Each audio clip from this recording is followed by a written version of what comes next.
Hey guys, this is CT with CT's Touch Horses /dogs. For those of you that don't know, I'm a horse trainer, dog trainer. Don't claim to be the best at anything. Pretty good at what I do.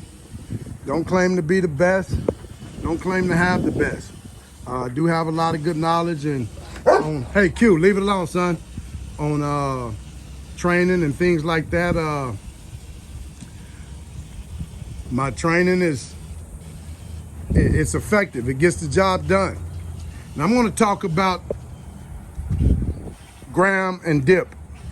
So these are two geldings that I purchased to train and sell. I gave Graham to a little buddy of mine, and he was looking for a horse to make a keep for himself, to make a roping horse. And I was just going to put some good training on Dip, get him started good, and resell him. Now let's talk about horses and breeding and genetics. You got performance horses, you got show horses, you got all type of different breeds of horses. Now, I tell you guys, man, and I've said it before, you know, just because you got a stallion, it doesn't mean that you should breed him.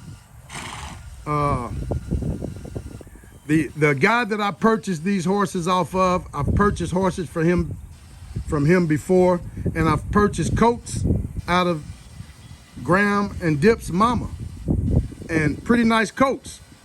Now this guy, he knows good horses. He knows what good horses are supposed to be about. He can pick one apart from the tip of their ears back to the tip of their tail. He knows good horses. Now, I asked him about these horses, and he told me the truth.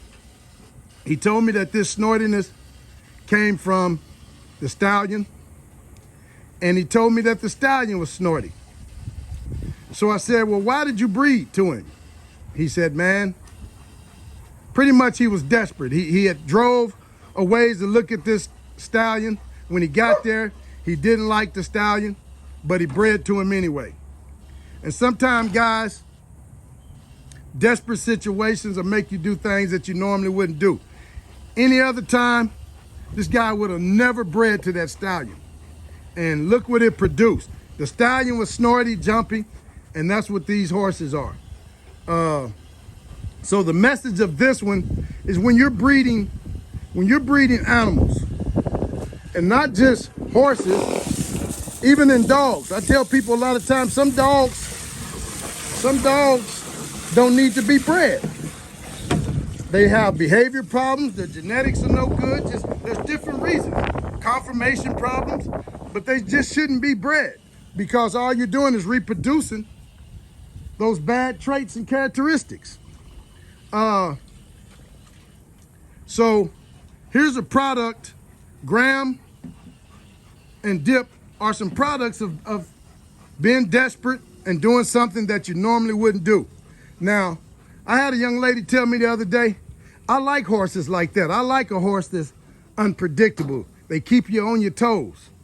Okay, some people may like it. I tell you what, but if I got some people that like this, Dip would be for sale. And I'm pretty sure Graham will too. I don't want unpredictable horses. I don't want these snorty horses. I can ride Graham. Here's snorting. Whoa, son. Whoa, whoa, whoa. Good looking horse. Good looking horse. But man, I just don't want, see today he's not being all snorty. And I ain't fooled with him today. But tomorrow, ain't no telling what he'll be doing. And if it wasn't for my good training, these horses would hurt somebody that just unintentionally, not try to hurt you. They're not mean. They're just flighty horses. Their natural instinct is to be flighty. They're very, very watchy.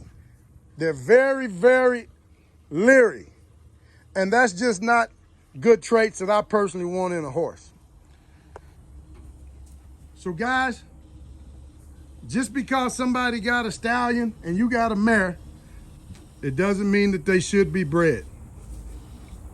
I'm out.